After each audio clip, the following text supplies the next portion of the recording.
Today we're going to be talking about the right way to hire managers for your business. I think I'm the right person to talk about it because I've hired many managers for many of our clients, Fortune 500 companies, Fortune 50, medium-sized clients, even successful startups. So this is what we do. We got Run NewConfig, which is a search firm, staffing agency, recruitment company based in Philadelphia. We have about 1.6 million in revenue and about 10 employees. So we hire all the time. We have about 20 positions we're working on all the time. And managers is a big part of the people we hire for our clients. So the first thing you have to realize when you're hiring, especially managers, do you really need a manager?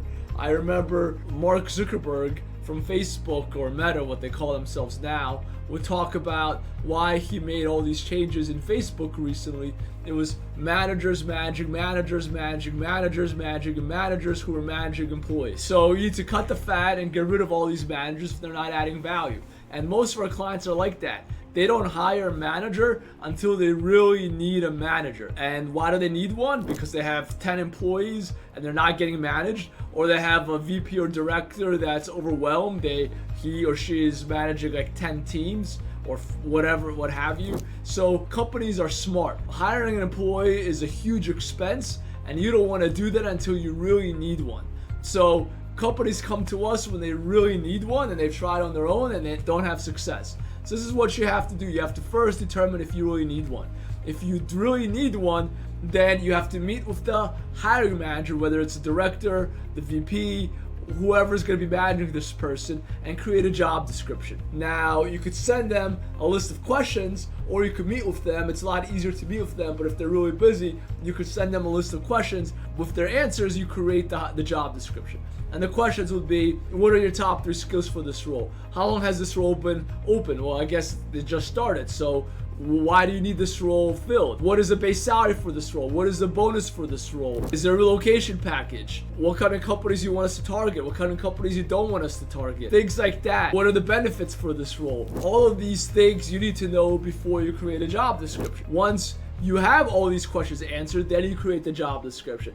And by the way, my advice is write down all the questions you need and go to the hiring manager once, because if you have to come back to them 2 or 3 or 4 times, you look very unprofessional. So don't do that. Write down all the questions I just gave you and many more that you could think of. You should have at least 10 to 15 questions to ask him or her, so that you don't have to come back 2 or 3 times asking them these questions. So once you have these questions answered, you create the job description. Then you post your job description on at least 2 job boards. Whether it's LinkedIn, Monster, Career Builder, Dice, ZipRecruiter, Indeed. There's 6 big ones in the US. I recommend doing at least 2 big ones like LinkedIn and Indeed. But the other ones, ZipRecruiter, Dice, Career Builder, and Monster, are still really good. So you can post on there too, because some people just go to Monster. Most people just go to Indeed. Lots of white-collar professionals just go to LinkedIn. So it doesn't matter, but if you have more capital to spend, I recommend doing it at least on 3 or 4. But if you only have a little bit to spend, do it on 1 or 2, at least one. So post the job description, and then you'll have applicants to apply. But that's where most HR managers and hiring managers stop. They just post the ad and just go back to their lives. Then the position is not filled for weeks or months or even years. I've seen that. Because what you're doing when you just post the job description is you are a passive hiring manager. This is passive. You're just waiting for people to come to you. And they might not find your ad. Your ad might become stale, a month old. They might not care. You might not have the keywords that they're looking for. What have you. They don't find you. And you don't get the applicants. And then the position remains unfilled. The hiring manager's unhappy. They're complaining about you. And that's not good for you. Or the boss gets wind of it, the owner of the company, or maybe you're the owner of the company and your VP and director are frustrated, the position's not filled, it's costing you money, you need this manager filled. So just posting the job only helps maybe 50% of the time. The other 50% of the time, you actually have to hunt. That's what we do here in NewConfig. Now you could do it yourself, or you could get a staffing agency like us to do it. You could get us to do it. But if you want to do it yourself, this is what you'd have to do. You have to buy a LinkedIn recruiter license. You have to buy an Indeed license as well, Monster database license, a Career Builder database license, a Dice database license, a ZipRecruiter database license. Then you go through the database, you cold call, you email, you text these people, you reach out at least 3 times. Once is not enough. You got to touch them at least 3 times. You reach out to all your referrals, and if you do that consistently, and you reach out to at least 500 people, maybe more if the role is very niche, then you'll start getting applicants. You need at least 10 qualified applicants.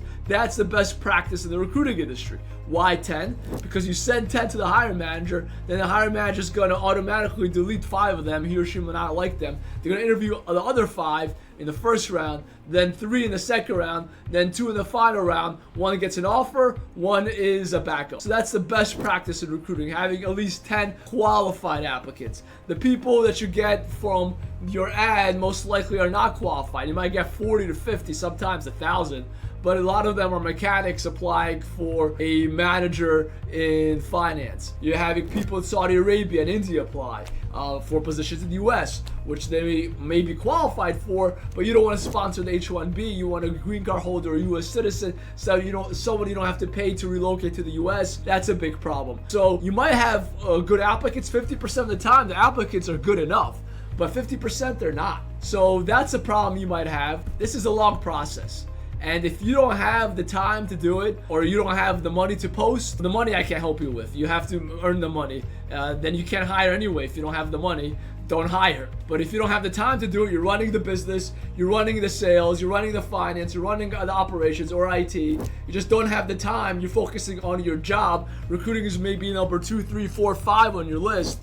You need a recruiting company to help you. This is what we do. We do it for a price, but we do a great job. That's why we've been growing year over year. So if you need help hiring, please call us. But if you want to do it yourself, this is the way to do it. I gave you 7 steps on how to do it. I hope you're successful. If you need help, reach out to me. Again, this is Dimitri Nolan from NewConfig. Thanks for watching, and stay tuned for the next video.